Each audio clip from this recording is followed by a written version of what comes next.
Santiago Canyon College is an innovative learning community in Orange, California, with more than 260 certificate and degree programs. Santiago Canyon College is a proud sponsor of community programming and OC World.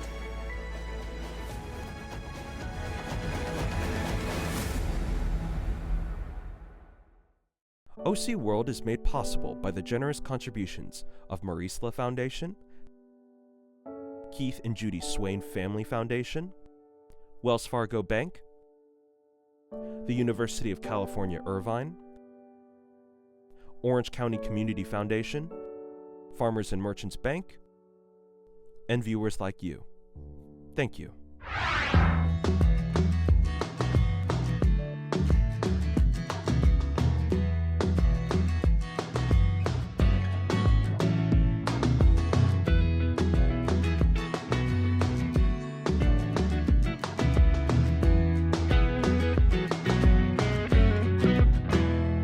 Welcome to OC World. I'm Lucy Dunn, your unofficial mayor of Orange County, ready to take you on a tour of everything you didn't know and might need to know about this amazing place. You might remember me as the former CEO of the Orange County Business Council, California State Housing Director under Governor Schwarzenegger, and a California Transportation Commissioner under both Schwarzenegger and Governor Brown. But today I'm here to help you navigate everyone's favorite subject, traffic.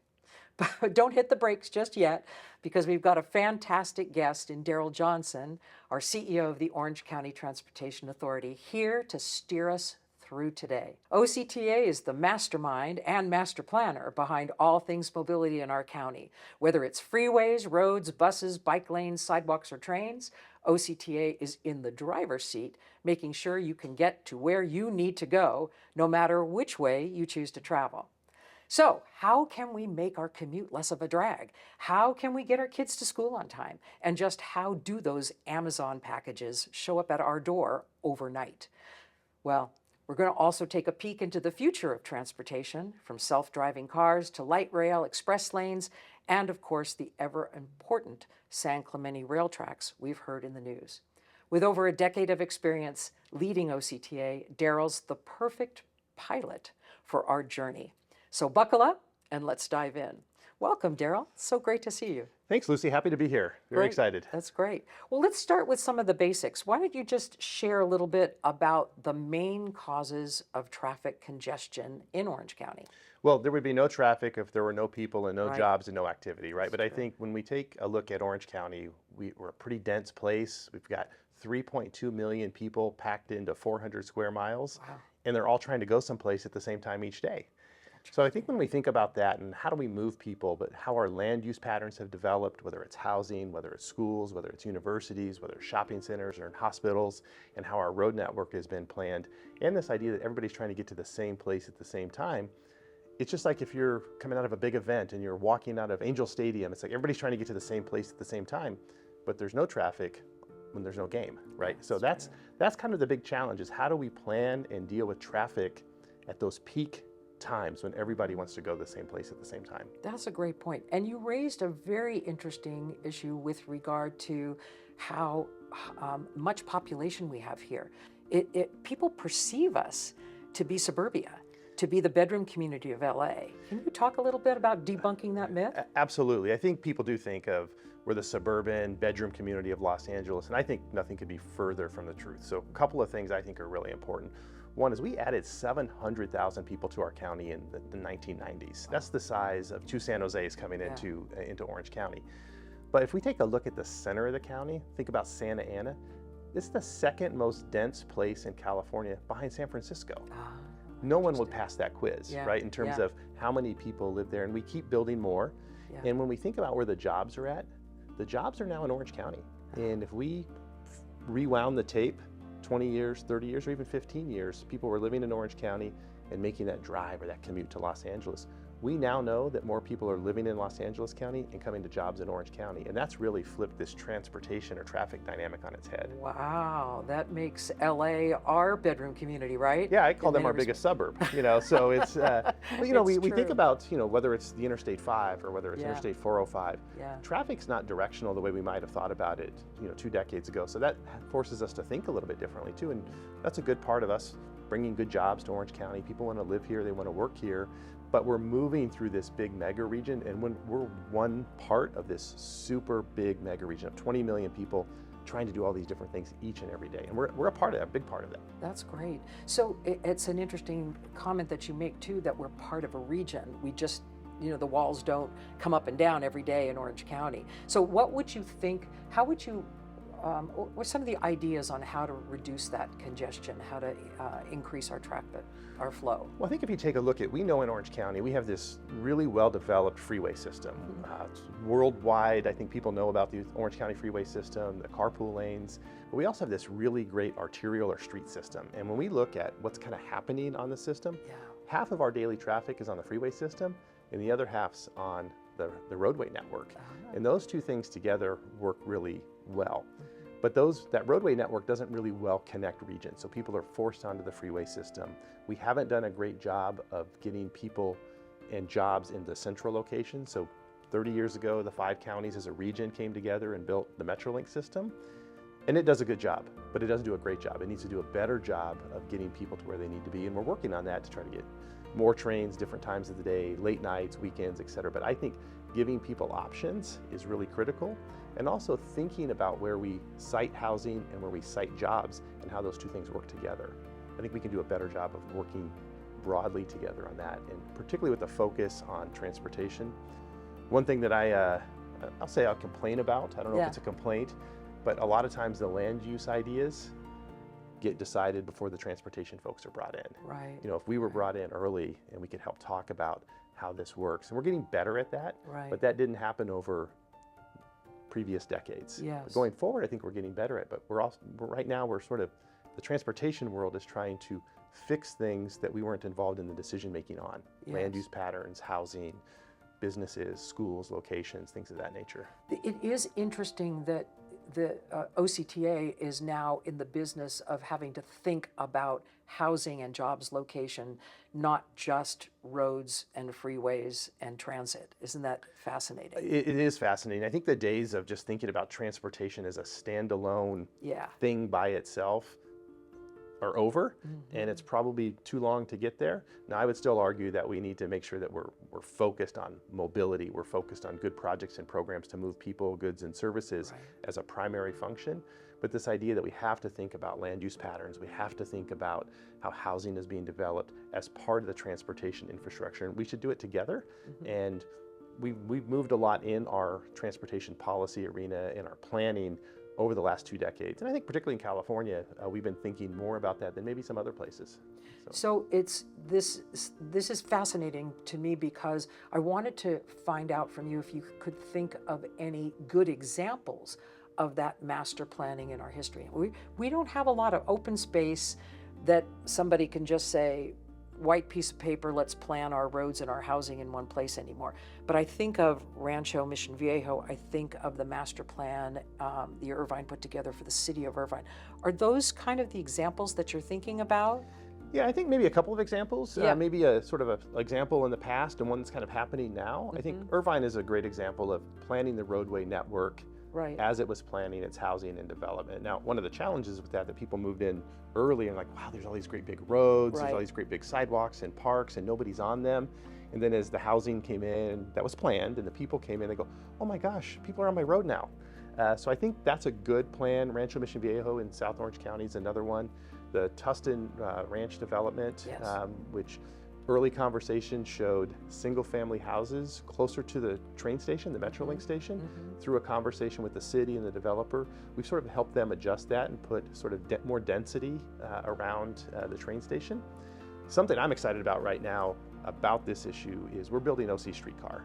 Yes. And that's in Santa Ana, 4-mile project from the Santa Ana Regional Transportation Center through the Civic Center area and out to Westminster and Harbor.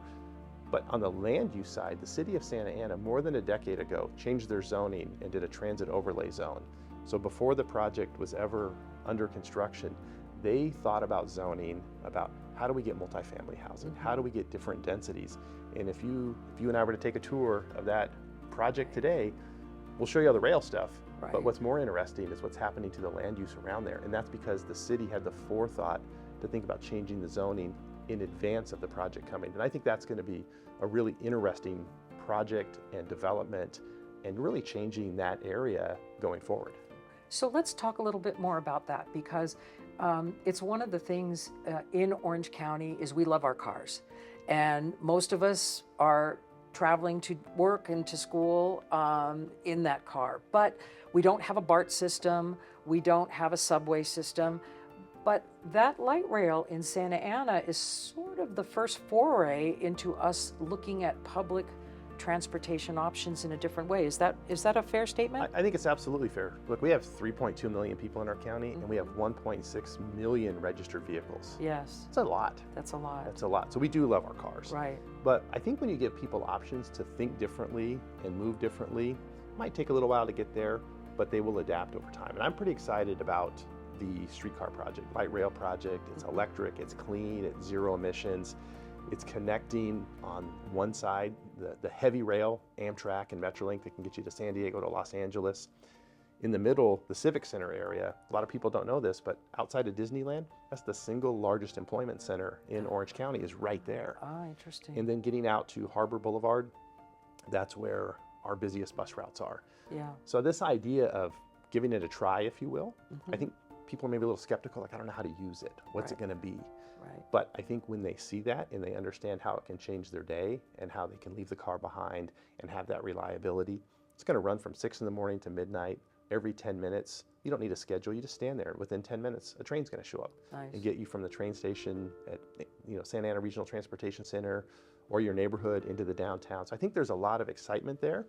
And it's something that we're introducing, and it's new. And I know people are afraid of new things, they're afraid of change, but we're pretty excited about introducing this modern, clean electric streetcar into the center of Orange County. When do you think the opening of that will be? I think your first ticket could be in the early part of 2026, first quarter of 2026. I'll give you a free ride. Okay, awesome. And so presuming this would be successful and you get to be the hero on a project that can be controversial about, it's very expensive to put in fixed rail, but presuming that this is successful, especially when the housing is around it and job centers around it, and it's in, a strong, solid government area, where's the next connections? Where would you connect it next? Well, I think we have 3 choices. We can go north, south, east, or west. That's right? 4 choices. There are 4 choices, right? So, well, 4 choices, but one of them really doesn't make sense. Going east over the sort of the I-5 freeway, that doesn't really make any sense. But I think we have options about going north on Harbor. There's a lot of activity on Harbor Boulevard. It's our busiest bus route. Over 10,000 people a day are riding buses on Harbor Boulevard. We can go south on Bristol. That's been talked about before. And we have this Pacific Electric right-of-way, the old red cars that OCTA owns all the way to the LA County line. We've looked at that before. So I think there's opportunities. And we're going to start those sort of conversations, I would say, next year to figure out where do we go next. Would you ever see a connection to the airport, a connection to Disneyland? I think those are all valid. I think when you look at how do you get people to things they want to do, particularly jobs, Lucy. I think people are going to come to Disneyland as visitors. They're going to figure out how they get here, and maybe we can help them in the long term. But that's the biggest employment center in the county, as I mentioned a moment ago. And how do we get workers to their jobs, and how do we get people to school? Those are really important things, because that can really, those are the daily activities that can really reduce that congestion. Back to your initial question, is how do we give people a different option? That's great. So we talked light rail. We talked a little bit about the road system. How about a little bit more on the public transit system? Buses, alternative modes to the car. What are you thinking in that way? So, really interesting question. So if you look back in Southern California over the last 2 decades, coming out of the Great Recession, transit ridership sort of really went down. A lot of people said, hey, I used to ride the bus system. I've moved, my job changed, things. So we had this kind of I call it the lost decade of transit ridership. The data will show it, the charts will show it, and Orange County, Los Angeles, everybody was kind of experiencing that. We were really kind of coming back right before the pandemic hit, and then we took a big sort of, everybody stopped moving. And we should talk about what we learned in the pandemic as well. Yes. But now we see that our ridership at OCTA is back to about 95% of where we were at pre-pandemic. You know, we want to get to 100% or more, right? But you go, oh, is 95% good or bad? I don't know. Well, it's good. Statewide, it's about 70%. Nationwide, it's about 75%. So we're leading this sort of transit recovery, and I think that's telling us a couple of things. We've been very focused on talking to our young people about how they can use transit. You don't need a car to get places, right? So we've introduced a community college pass program. So there's 9 community colleges in Orange County, which we love to have that education here, right? And we've partnered with all 9 of them. So if you're a student at a Orange County Community College, you can ride OC Bus for free with your student ID. You can go anywhere. You don't have to go to school. We figured out a way to pay for that. The state helped us with a little bit of that. Then we thought that's pretty successful. So then we introduced that basically sort of K through 12 students working with all the school districts. We've been doing that now for about 2.5 to 3 years. Our youth ridership used to be about 5.5% of total boardings. It's almost 15% now. And so we're seeing people understand that, look at it differently, and they're driving us to think differently too.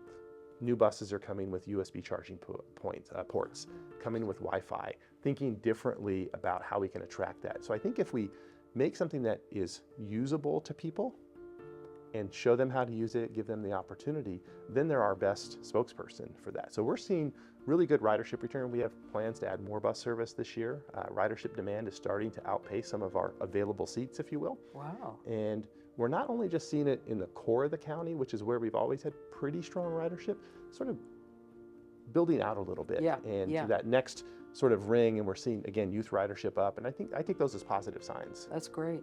So buses on one thing, but you know, when we watch LA, we hear the stories out of the Bay Area. Safety is a big issue, both on transit, on trains, as well as buses. Can you talk about what OCTA is doing to make that a safe ridership opportunity for folks? Absolutely. Safety has to be priority one. We think of safety and security sort of in 2 spaces. We have to make sure that our drivers are well trained, you know, that they're safe and all of those things. But we have seen in the transit industry and in California, and to a lesser degree here in Orange County, different incidents on buses in recent years, whether it's passengers fighting with each other or making others uncomfortable, or we've had some coach operator assaults. Those are very concerning to me in my role. Those are our employees getting hurt, if you will, or assaulted in their daily job. So we monitor that quite closely. So a couple of things we've done. Every one of our buses is filled with cameras, interior and exterior. We've tested onboard video screens, so it's very clear that passengers know that they're being watched. We've adopted a code of conduct. It's placed on the bus outside to really say what we expect for people when they ride. And then we've had to take some more of the security things. Every one of our new buses has a coach operator protector barrier. It's like basically a door and a window, so the coach operator, if they feel uncomfortable, can be protected from anything there. We've retrofitted all of our older buses. We do have a contract with the Orange County Sheriff's Department that we call it Transit Police Services. We have a dedicated police force with the Sheriff's Department to monitor key areas and hot spots around the county. We're very focused on this, and I'm happy right now that both at the state level and the federal level, they've taken a notice on this, and they want to know what's happening on your transit system, how do people feel about it, and they've required some surveys and information so we can sort of get a baseline of, are we doing good or bad relative to others? Now, with that said, we should have 0 incidents. We should make everybody feel as safe as possible. Good. We're very focused on this, Lucy. And are you feeling that, is the trend line down, that these incidents are decreasing because of those efforts? Have you seen any metrics on that? I think it's a bit seasonal, which is strange, but the early part of 2024, we were down, and we crept up a little bit, but we're flat on that. So I think if we were doing nothing, you would see it rising. Okay. And so I think we are managing through that. We can always do more, and we can continue to do more. You know, we want to make our passengers feel safe, right? But we also have 700 coach operators that are putting themselves out there every single day, and they need to be safe as well. Right. But if buses and transit are the alternative forms of transportation to the car, those are the kind of statistics, that's the kind of information the public needs to know, is that they can get out of their car and feel safe. Because we know we can lock those doors in our car, and I feel very safe now driving to downtown LA, getting in my parking garage and going to my meeting. So I think that's important. I think everything has risk. We know since the pandemic, deaths on our highways are up. That's something that I know the Secretary of Transportation in California is very focused on. We've had more roadway deaths. People are speeding, doing different things. So nothing is perfect. Right. But what we have to do is we have to educate people. Right. And then we have to do engineering solutions, making things safer. But we also have to enforce the rules. Yeah. And if we do all three together, then we have a better chance of an outcome. Great. Let's talk a little bit about construction projects on the impact. You've had some very big construction projects here on the roads that the overwhelming folks, we need to move them into buses and trains, but overwhelmingly we're still dealing with traveling by freeway and by roads. How are those projects going, and how do you manage the disruptions to people's lives as that construction is going on away? Chat a little bit about that. Absolutely. So first, we just came out of our largest construction program ever. Bravo. So if we were talking 9 months ago, I would have said, Lucy, we've got our most construction we've ever had on our network here in Orange County. We just finished the I-405 improvement project, about $2.2 billion, but we're working on State Route 55. We're working on I-5 in South Orange County. We're working on the streetcar. Yeah. So we know construction's never a good neighbor. It's always disruptive. But we work hard to make sure that we're not having lane closures. The 55 project coming up or is underway now. Our commitment to the public is no full lane closures, no full freeway closures, very focused on that. Now, the other thing that does, though... Please not during rush hour, not for sure. Absolutely not during rush hour. But it makes things take longer Right. and be more expensive, Right, Because right. time is money, we all know that, Yeah. and it takes a little bit longer. But we know, back to my opening point, 3.2 million people living in 400 square miles, all trying to go someplace at the same time. So we're working on that. Pretty happy how that is going overall. We know that there's delays. Very excited about the I-5 South project from basically El Toro Road down to I-5, State Route 73 interchange. Wow. We're hoping to have all the main line lanes open by the end of the calendar year. That's great. Southbound, a lot of restriping is going on. The ramps are opening. Northbound is still a little bit tight and working on, but that's coming to a conclusion. That's $600 million of investment. And I say investment, not expense, because we're investing in our infrastructure. We're investing in traffic congestion relief, and we're excited about that.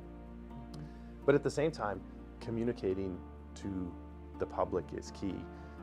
And now in today's world, we have a lot more tools than we did just 10 years ago. Yeah. 10 years ago, it was print media, maybe radio, but now everybody carries that magic box in their pocket, that phone. You can get all kinds of information there, real-time traffic information.